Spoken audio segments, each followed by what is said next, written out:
ہمیں تو وہ گن کر کے یہ آدمی دے گیا بھائی اتنے آدمی جیل میں ہیں، تو تم تو نہیں جا سکتے جب تک وہ صبح جیل جس نے تمہیں اجازت دی تھی جب تک وہ نہیں آئے گا تم کو نہیں چھوڑ سکتے ہمیں تو یہ چارج دینا ہوگا دوسری ڈیوٹی والوں کو بھائی اتنے آدمی، وہ بٹھا دیا غریب کو رات بھر جیل میں۔ جب وہ صبح ڈیوٹی بدلی وہ آدمی آیا جس نے ملنے کی اجازت دی تھی، تب اس غریب کی جان چھوٹی۔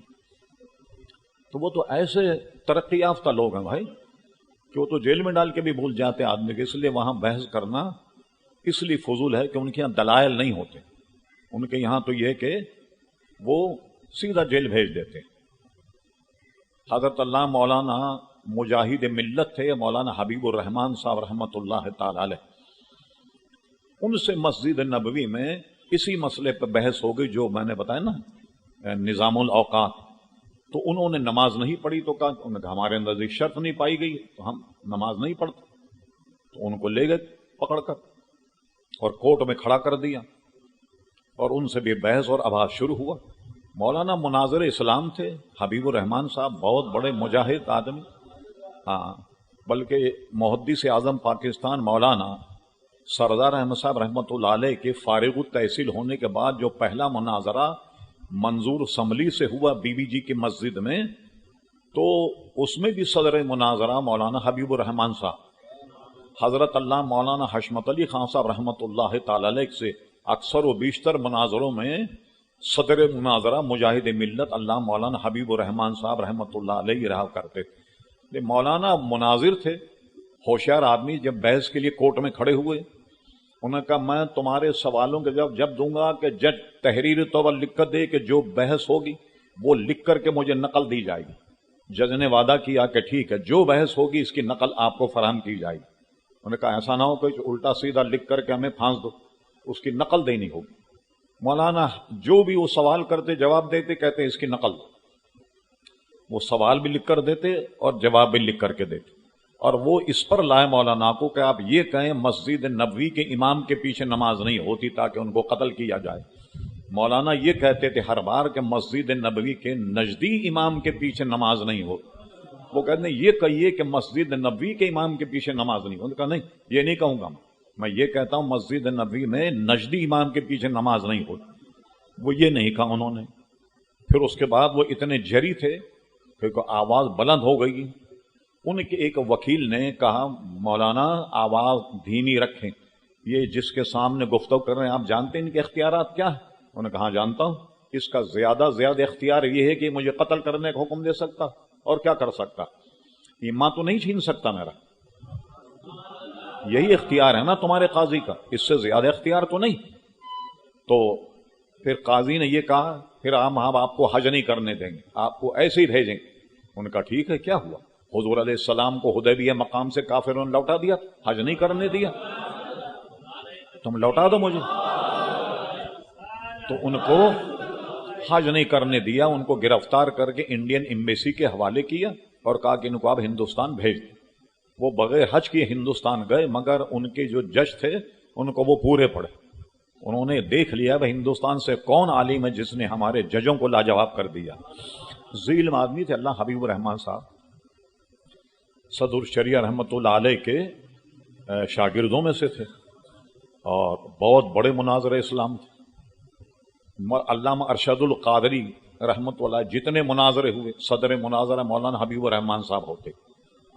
اسی طرح مولانا مشتاق احمد نظامی الہ آبادی، ان کے جتنے مناظرے ہوئے اس میں بھی صدر مناظرہ مولانا حبیب الرحمان صاحب ہوتے۔ جہاں کہیں سنی منادی پھنس جائے مولانا الجھن سے نکال دیا کرتے تھے، بہت بڑے ذی علم آدمی تھے الحمدللہ، اللہ تعالیٰ ان کو غریق رحمت فرمائے۔ تو بات بہت طول ہو گئی، میں بچنا چاہتا تھا تفصیل سے لیکن وہ کہیں نہ کہیں تفصیل ہو جاتی جس سے بچ نہیں پاتا میں۔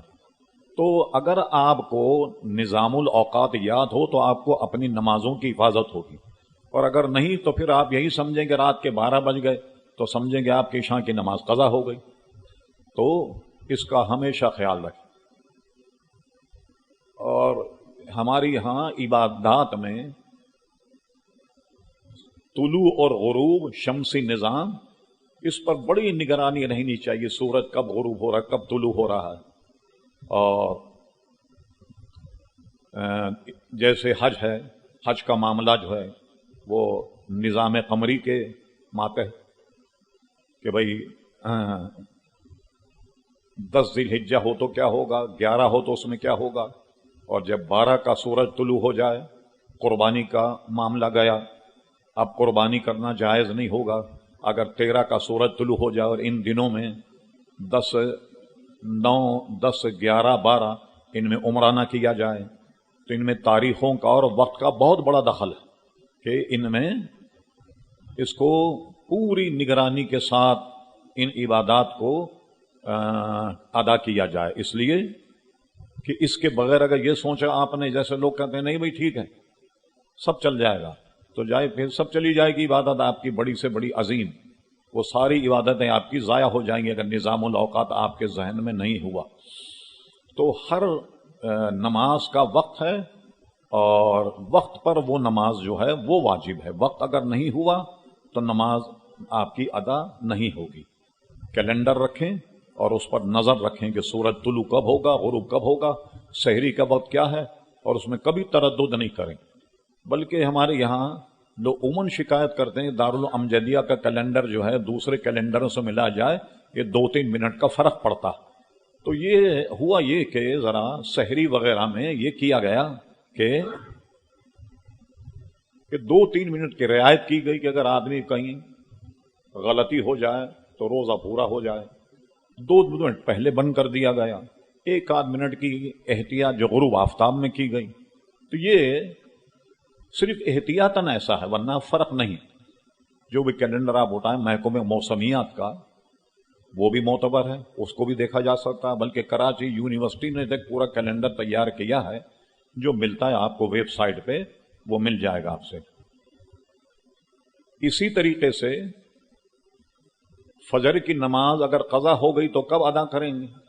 میں نے بتایا نا اہل حدیث حضرات اسی وقت اس کو ادا کر لے، لیکن ہمارے یہاں اس کا نظام کیا ہے؟ اعلی حضرت فاضل بریلوی نے گھڑیوں کو دیکھ کر جو سورج نکلنے کا دورانیہ ہے اس کو 20 منٹ رکھا کہ جیسے اگر سورج 6 بجے نکل رہا تو 6:20 پر قضا کی جائے گی.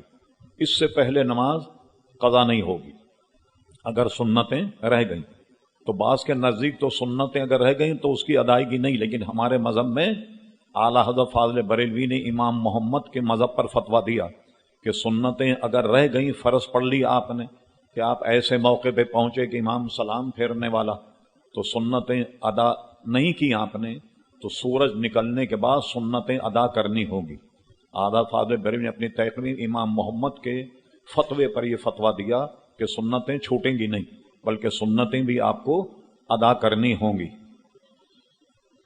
اور مشکاہ شریفی میں کتاب الصلاۃ میں کہیں ہے کہ صحابہ کرام علیہ رضوان کسی جگہ سفر کر رہے تھے تو حضرت بلال اونٹ سے ٹیک لگا کر بیٹھ گئے تاکہ سامنے سے سفیدی ظاہر ہو تو اذان کہی جائے. خدا کرنا دیکھیے کہ تمام صحابہ کرام کی آنکھ لگ گئی. سورج کی کرنیں جب منہ پہ پڑیں تو سب بیدار ہوئے. اب ایک دوسرے کو بیدار کیا. جب ایک دوسرے کو بیدار کیا تو حضرت بلال کو بھی بیدار کیا. تو حضور علیہ السلام نے فرمایا چلو یہاں سے کوچ کرو، یہاں سے نکلو.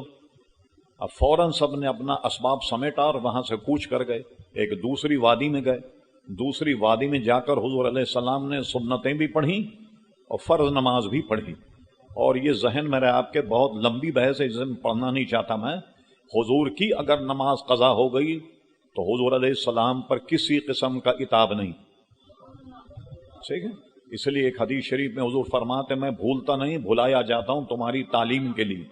اب علماء جو اس سے نکات بیان کی وہ سنیے. کیا عام طور پہ تو جو عیب نکالنے والے احمق ہیں وہ تو کہتے ہیں دیکھا آپ نے حضور بھی تو ہم ہی جیسے ہماری آنکھ لگ جاتی ہے حضور کی بھی آنکھ لگ گئی. مگر حضور کی آنکھ لگنے میں کتنی رحمتیں. اور فرمائیے بات، ایک تو ہوا یہ کہ حضور علیہ السلام نے آنکھ کھولتے ہی فجر قضا نہیں کی، کچھ دیر کے بعد کی. اس سے اعلیٰ حضرت کے فتوے کی تصدیق ہو جاتی کہ 20 منٹ کے بعد قضا کی جائے. اور اسی طریقے سے عصر کی نماز بغیر کراہت کے سورج غروب ہونے سے 20 منٹ پہلے ادا کر لی جائے.